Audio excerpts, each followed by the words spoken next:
आइए भक्तजनों, आज सुनते हैं शनिवार व्रत करने की विधि और शनिवार व्रत कथा।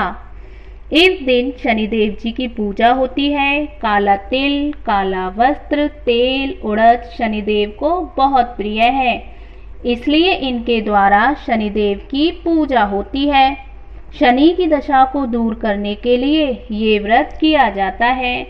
शनि स्तोत्र का पाठ भी विशेष लाभदायक सिद्ध होता है। शनिवार व्रत कथा प्रारंभ। एक समय स्वर्गलोक में सबसे बड़ा कौन के प्रश्न पर 9 ग्रहों में वाद विवाद हो गया। विवाद इतना बड़ा कि परस्पर भयंकर युद्ध की स्थिति बन गई। निर्णय के लिए सभी देवता देवराज इंद्र के पास पहुंचे और बोले, हे देवराज, आपको निर्णय करना होगा कि हम में से सबसे बड़ा कौन है। देवताओं का प्रश्न सुनकर देवराज इंद्र उलझन में पड़ गए। इंद्र बोले, मैं इस प्रश्न का उत्तर देने में असमर्थ हूँ। हम सभी पृथ्वीलोक में उज्जैनी नगरी में राजा विक्रमादित्य के पास चलते हैं। देवराज इंद्र सहित सभी ग्रह उज्जैनी नगरी पहुंचे। महल में पहुंचकर जब देवताओं ने उनसे अपना प्रश्न पूछा तो राजा विक्रमादित्य भी कुछ देर के लिए परेशान हो उठे, क्योंकि सभी देवता अपनी अपनी शक्तियों के कारण महान थे। किसी को भी छोटा या बड़ा कह देने से उनके क्रोध के प्रकोप से भयंकर हानि पहुंच सकती थी। अचानक राजा विक्रमादित्य को एक उपाय सूझा और उन्होंने विभिन्न धातुओं स्वर्ण, रजत, कांसा, ताम्र, सीसा, रांगा, जस्ता, अभ्रक व लोहे के 9 आसन बनवाए। धातुओं के गुणों के कारण सभी आसनों को एक दूसरे के पीछे रखवाकर उन्होंने देवताओं को अपने अपने सिंहासन पर बैठने को कहा। देवताओं के बैठने के बाद राजा विक्रमादित्य ने कहा, आपका निर्णय तो स्वयं ही हो गया। जो सबसे पहले सिंहासन पर विराजमान है वही सबसे बड़ा है। राजा विक्रमादित्य के निर्णय को सुनकर शनि देवता ने सबसे पीछे आसन पर बैठने के कारण अपने को छोटा जानकर क्रोधित होकर कहा, राजा विक्रमादित्य, तुमने मुझे सबसे पीछे बैठाकर मेरा अपमान किया है। तुम मेरी शक्तियों से परिचित नहीं हो। मैं तुम्हारा सर्वनाश कर दूंगा। शनि ने कहा, सूर्य एक राशि पर 1 महीने, चंद्रमा 2.25 दिन, मंगल 1.5 महीने, बुध और शुक्र 1 महीने, बृहस्पति 13 महीने रहते हैं, लेकिन मैं किसी भी राशि पर 7.5 वर्ष तक रहता हूँ। बड़े बड़े देवताओं को मैंने अपने प्रकोप से पीड़ित किया है। राम को 7.5 के कारण ही वन में जाकर रहना पड़ा और रावण को 7.5 के कारण ही युद्ध में मृत्यु का शिकार बनना पड़ा। राजा अब तो भी मेरे प्रकोप से नहीं बच सकेगा। इसके बाद अन्य ग्रहों के देवता तो प्रसन्नता के साथ चले गए, परंतु शनिदेव बड़े क्रोध के साथ वहां से विदा हुए। राजा विक्रमादित्य पहले की तरह ही न्याय करते रहे। उनके राज्य में सभी स्त्री पुरुष बहुत आनंद से जीवन यापन कर रहे थे। कुछ दिन ऐसे ही बीत गए। उधर शनि देवता अपने अपमान को भूल नहीं सके थे। विक्रमादित्य से बदला लेने के लिए एक दिन शनिदेव ने घोड़े के व्यापारी का रूप धारण किया और बहुत सारे घोड़ों के साथ उज्जैनी नगरी पहुंचे। राजा विक्रमादित्य ने राज्य में किसी घोड़े के व्यापारी के आने का समाचार सुना तो अपने अश्वपाल को कुछ घोड़े खरीदने के लिए भेजा।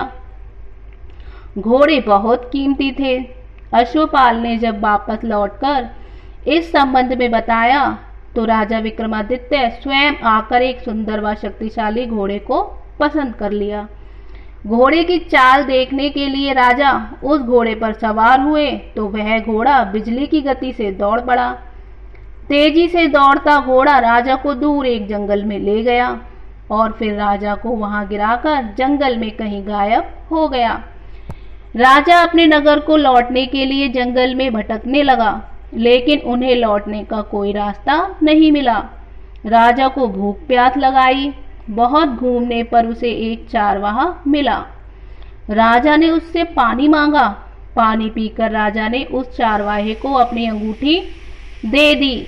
फिर उससे रास्ता पूछकर वह जंगल से निकलकर पास के नगर में पहुंचा। राजा ने एक सेठ की दुकान पर बैठकर कुछ देर आराम किया।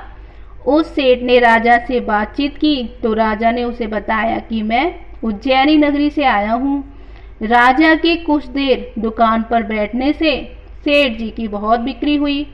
सेठ ने राजा को बहुत भाग्यवान समझा और खुश होकर उसे अपने घर भोजन के लिए ले गया।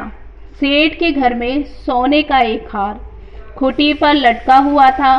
राजा को उस कमरे में छोड़कर सेठ कुछ देर के लिए बाहर गया। तभी एक आश्चर्यजनक घटना घटी। राजा के देखते देखते सोने के उस हार को खूंटी निगल गई। सेठ ने कमरे में लौटकर हार को गायब देखा तो चोरी का संदेह राजा पर ही किया, क्योंकि उस कमरे में राजा ही अकेला बैठा था। सेठ ने अपने नौकरों से कहा कि इस परदेसी को रस्सियों से बांधकर नगर के पास राजा के पास ले चले। राजा ने विक्रमादित्य से हार के बारे में पूछा तो उसने बताया कि उसने देखा कि खूंटी जो थी उसके देखते ही देखते हार को निगल गई। इस पर राजा ने क्रोधित होकर चोरी करने के अपराध से विक्रमादित्य के हाथ पैर काटने का आदेश दे दिया। राजा विक्रमादित्य के हाथ पांव काटकर उसे नगर की सड़क पर छोड़ दिया गया। कुछ दिन बाद एक तेली उसे उठाकर अपने घर ले गया और उसे अपने कोलू पर बैठा दिया। राजा आवाज देकर बैलों को हाँकता रहता। इस तरह तेली का बैल चलता रहता और राजा को भोजन मिलता रहता। शनि के प्रकोप की 7.5 पूरी होने पर वर्षा ऋतु प्रारंभ हुई।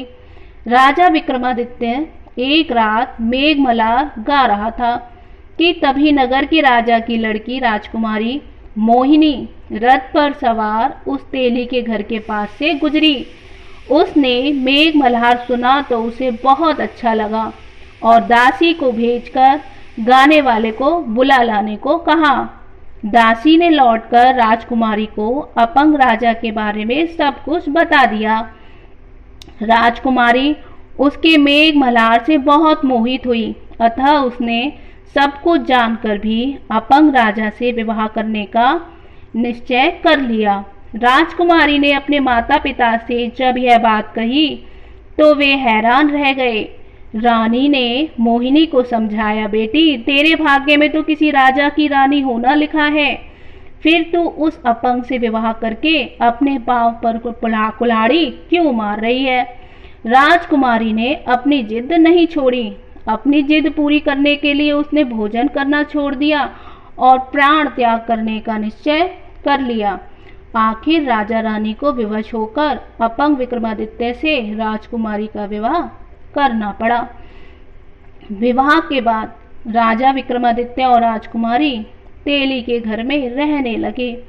उसी रात स्वप्न में शनिदेव ने राजा से कहा, राजा तुमने मेरा प्रकोप देख लिया, मैंने तुम्हें अपने अपमान का दंड दिया है। राजा ने शनिदेव से क्षमा करने को कहा और प्रार्थना की, हे शनिदेव आपने जितना दुख मुझे दिया अन्य किसी को ना देना। शनिदेव ने कुछ सोचकर कहा, राजा मैं तुम्हारी प्रार्थना स्वीकार करता हूँ। जो कोई स्त्री पुरुष मेरी पूजा करेगा, शनिवार को व्रत करके मेरी व्रत कथा सुनेगा, उस पर मेरी अनुकंपा बनी रहेगी। प्रातः काल राजा विक्रमादित्य की नींद खुली तो अपने हाथ पांव सही देखकर राजा को बहुत खुशी हुई। उसने मन ही मन शनिदेव को प्रणाम किया। राजकुमारी भी राजा के हाथ पांव सही सलामत देखकर आश्चर्य में डूब गई। तब राजा विक्रमादित्य ने अपना परिचय देते हुए शनिदेव के प्रकोप की सारी कहानी सुनाई। सेठ को जब इस बात का पता चला तो दौड़ता हुआ तेली के घर पहुंचा और राजा के चरणों में गिरकर क्षमा मांगने लगा। राजा ने उसे क्षमा कर दिया, क्योंकि यह सब तो शनिदेव के प्रकोप के कारण हुआ था। सेठ राजा को अपने घर ले गया और उसे भोजन करवाया भोजन करते समय वहां एक आश्चर्यजनक घटना घटी। सबके देखते देखते उस खुटी ने हार उगल दिया। सेठ जी ने अपनी बेटी का विवाह भी राजा के साथ कर दिया और बहुत से स्वर्ण आभूषण धन आदि देकर राजा को विदा किया। राजा विक्रमादित्य राजकुमारी मोहिनी और सेठ की बेटी के साथ उज्जैनी पहुंचे तो नगरवासियों ने हर्ष से उनका स्वागत किया। अगले दिन राजा विक्रमादित्य ने पूरे राज्य में घोषणा कराई कि शनिदेव सब देवताओं में सर्वश्रेष्ठ हैं। प्रत्येक स्त्री पुरुष शनिवार को उनका व्रत करे और व्रत कथा अवश्य सुने। राजा विक्रमादित्य की घोषणा से शनिदेव बहुत प्रसन्न हुए। शनिवार का व्रत करने और व्रत कथा सुनने के कारण सभी लोग की मनोकामनाएं शनिदेव की अनुकंपा से पूरी होने लगी और सभी लोग आनंद पूर्वक रहने लगे। अगर आपको मेरी बात करने का तरीका, कहानी सुनाने का तरीका अच्छा लगा हो तो मेरी वीडियो को लाइक करें और मेरे चैनल को सब्सक्राइब करें। धन्यवाद।